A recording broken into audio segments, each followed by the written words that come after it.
Josh and Lamar. We all assume they're going to finish 1-2 in the MVP race in either order. Oh, yeah. If that is the case, it'll be the first time ever that we have two quarterbacks who finished top two in the MVP voting meeting this early in the playoffs. Oh my we God. actually saw it in the Super Bowl a couple of years ago. Patrick Mahomes finished first and Jalen Hurts finished second in the MVP voting. We've never seen it this early in the playoffs. Inject this game into my veins For real. Now, this is like, Blockbuster. we've been waiting on. Yeah, I'm like speechless. Like this is for all the talk, for all the hyperbole, for all the fan bases, for all the MVP talk. I don't want to hear it because now we get to see it. Now we literally get to see it. And I want Kmart, you to give everyone the statistic because I feel like there is a conventional wisdom developing that the Ravens are just. I don't know why people are saying that because when you look at the Bills, they are 9-0 at home this season. And they have been favored in 42 consecutive home games up until this weekend. That is the longest. That is the longest in franchise history. I'm actually shocked that the Ravens are favored in this one. I understand they have a wonderful roster, but I am shocked that the Ravens are actually going into this game favored. It opened with Buffalo being favored, so I think that like the people putting the money in the Ravens is what skewed it. But yeah, no, this is a very equal game. I do not believe the Ravens are like some runaway team that should win this. I'm not saying they're a runaway team. I will say this: Lamar, the margin for error is much greater for the Ravens than it is the Bills. Like Josh Allen has to play lights out. The reason I think Josh Allen probably wins the MVP, he's done more with less. Like you look at the way the Ravens are built offensively. You would say they're more talented if you just looked at them across the board, right? So I think that's the issue with this. I think there'll be more pressure on Lamar because, again, expectations for Lamar winning the Super Bowl. This one playoff win ain't enough, right? They have to go through and make this happen. There'll be more pressure on Lamar. But if Buffalo wins this game, everybody will say Buffalo won with an inferior team to what the Ravens. I don't know, man. I think the Bills think the Ravens defense is better than the Bills. This is so frustrating. Do you think the Ravens defense from top to bottom is better than the Bills? Yes. Okay, do you think their offense at a point this season I would say no, because it was like one of the worst defenses in the league. So I feel like the just talking it blanketed like this roster is way better. I didn't say way better. I know. I'm just saying this discounts like the job that this team has done. Yes, Lamar affects what Derrick Henry and the receivers do. These are players that were available to everybody. I agree. So this is what is so frustrating about this conversation, because to act like Josh Allen is fighting with one hand behind his back when he has a 1,000-yard rusher, it negates the impact that James Cook is having. He's got like 16 touchdowns this season. And we're going into this game, we don't know if Lamar's even going to have his number one wide receiver. Sure. When you have a Bills team that didn't have Amari Cooper the first time, now they have Amari Cooper, and it's healthy. Like this is, it just is mind-blowing. Yeah. This is just mind-blowing to me that we're even thinking that one team should be favored heavily over the other. I think sometimes we get caught in this trap where we think linearly and like one team is better than the other. The reason why I would favor the Ravens is because I think they match up with the Bills better. There are different games where I would say that different teams where I think the Bills match up better. It comes down to the fact that the Bills like to play in nickel and their linebackers are smaller. And the Ravens like to play in 22 personnel more than anyone in the league, and they like to bash them. And that's like, I think the Bills could win, but they're gonna have to win on the strength of them creating explosive plays early in the game to get the Ravens out of this running. And the reason I believe the Ravens are going to win is incredibly simple. It's because they have Derrick Henry and no one else does. And I don't think there's anything more valuable you can have in a January game where you know it's going to be cold and all the rest of that, and a physical battle than the biggest, most physical running back the league has seen in at least a generation. 22 degrees, you want to tackle him in that? Nah. Feels like 5. It could be 110. I don't want to tackle him. We'll take it as we continue. Does Jerry Jones make the Cowboys match up than that? Bottom of the hour here on Get Up, and as though the mood was not already high enough in this room today, it is time for us to bring back now one of our favorite features, and it is called D's Notes. I was waiting to pause. The pause was beautiful. Here we go for D's Notes. I promised you a stat on Patrick Mahomes you weren't going to believe. Oh, God. Here we go. Patrick Mahomes in the divisional round in his career is 6-0. He has thrown 13 touchdowns and 0 interceptions. It is the most wins without a loss by any quarterback in any playoff round in NFL history. So the question is, what can the Texans do?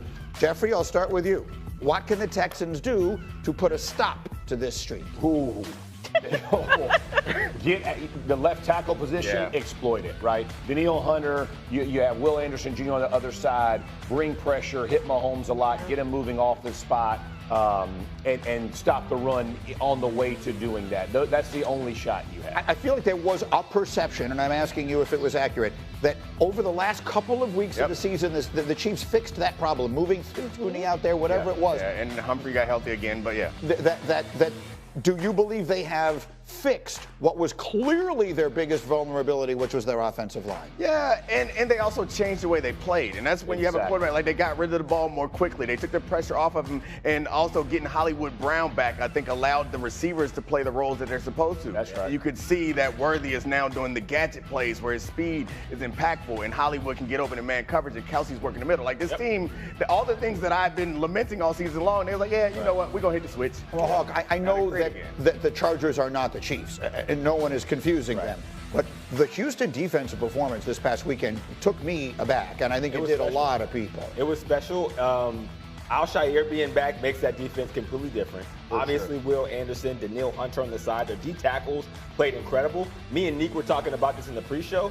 The defensive backs locked down. And Ladd McConkey is like one of the best route runners in the league, and the job that Miles Bryant, Kamari Lassiter, Derek Stingley Jr. did to them is why it was so tough for Justin Herbert to get going. Guys weren't getting open. So it was truly a complete unit performance. That being said, those pass catchers are not DeAndre Hopkins, Hollywood Brown, and Xavier Worthy, and Jared Goff all had some of their worst games of the season against this defense. So I'm not saying that the Chiefs will not win or anything like that, but please, let's not sleep on that defensive front. For sure. All right, so that was first of all, DeMeco Ryans is an absolute genius when it comes to taking away your fastball and forcing you to beat him some other way. Yep. Okay, so that was my first of the D's notes. Here's my second. The second note focuses on Rams-Eagles, and the question is, will the Rams be able to stop Saquon Barkley? Well, in Sean McVay's career, he has coached 12 playoff games and has never allowed a 100-yard rushing performance by the opposition. That is the most games by any coach without allowing a 100-yard rusher in postseason history. Can he do that to Saquon and company on Sunday? Jeff? No. No. I wish McVay could get out there and play against that offensive line, because that's the difference maker. The difference maker is this is a really good offensive line, and you couple that with one of the best backs in NFL history. You can create. You don't face this type of running attack. I get it. But over the 12 games, they must have played good offensive lines. I always talk about offensive line. And you talk to everybody making fun of A.J. Brown, the book. He is a full participant blocker. Devontae, full participant. Goddard, like they all buy. It's not just the offensive line. They all buy in to do their role. That's not every team either, Greeny. And when you talk about why can't because not everybody is that selfless. They play selfless football offensively and get after people. So I feel like what they're saying is the Rams' chance of winning this game is a shootout. That if this game stays, the Eagles want to play the grimy, gritty, dominate with our defense and run it with Saquon. The way the Rams have a chance to win this game is if Stafford goes nuts against what is an outstanding defense, and suddenly you're sort of in a who gets the ball last kind of game. And he has that opportunity to. It's all a matter of which Stafford shows up. If the Stafford we saw last week shows up, they have a chance. Because he is, I'm telling you, this dude is. It's not that simple. It's not that simple. Really good. They are, and especially, but when Stafford gets going, and you've seen it in moments, and they dealt with injuries all year, like.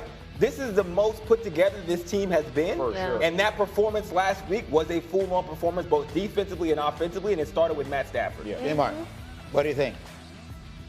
So here's the thing. Matt Stafford to me is the X factor. I understand with Saquon. I think he's going to go off, but I think the Rams only stand a chance if, to Hawk's point, is if Stafford kind of goes nuclear with his arm, that bazooka. So. And the Nakobe Dean injury is going to be big. And the other thing is, can they put pressure on? To make Stafford mortal, you put pressure on him. If that front four can rush without having to bring extra bodies, it matters for what they can do down the field. Packers played well defensively against the Eagles. They did. They played very With a well. performance like that from the Rams, they have a chance to win. Absolutely. Okay, the last of our D's notes. Hold on. I feel like, I know the rule of 3, but if we're going to do D's notes, I feel like there should only be 2 notes. Are we consistent with the bit or no? Now you're sharp. Now you're back. I'm back, baby. Now you're back. That water in the break did it better. Good job, My man's back. Or Greeny. I emphasize notes. Here we go. The showdown, Josh and Lamar. We all assume they're going to finish 1-2 in the MVP race in either order. Oh, yeah. If that is the case, it'll be the first time ever that we have 2 quarterbacks who finished top 2 in the MVP voting meeting this. And they'll try again, 2nd and 10. They'll fake the handoff. Now Smith. And he's taken down. This will be a Brown sack. Okay, you know my bias is about to come out here. A lot of people would think that the offense is just moving in the wrong direction. I'd say they're moving in the right direction because the defense is pushing them back. Former defensive guy. Now, as a quarterback, 3rd and long, you really got to rally the troops here, don't you? Yeah, you do in a big way. And what else do you have to look out for? More pressure coming at you because it seems to be working pretty well. 3rd and long, it's Smith escaping the pressure right. Slings this deep. This is caught inside the 15. And he takes it in. Touchdown, Washington.